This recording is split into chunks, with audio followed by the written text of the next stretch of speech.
This will be a video from Mountain Math, week 15, 7th grade. Number 1, we need to add these two integers. One of them is negative, the other one is negative, so make sure you have a pretty big negative.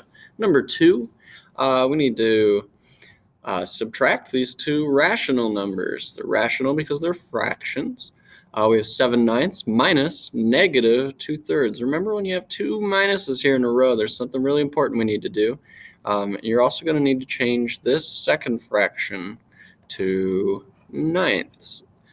So figure out what do we multiply this by to make ninths. Do the same thing in the numerator, and then you'll be able to do this problem. 7/9 minus negative what ninths? Make sure you do that double negative thing.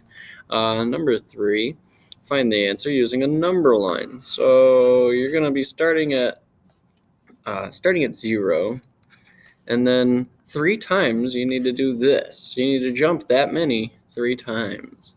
For number 4, you have to convert this percent to a decimal and a fraction. We did this last chapter. Remember, percent means per 100. It means out of 100.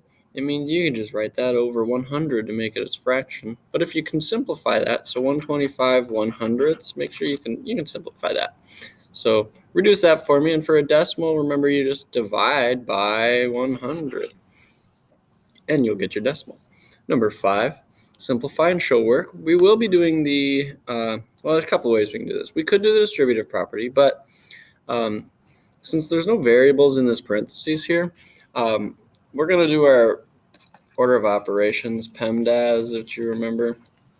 And we're going to do the parentheses first, and then we'll just multiply 4 times whatever we get. So like number 2, you had to get a common denominator.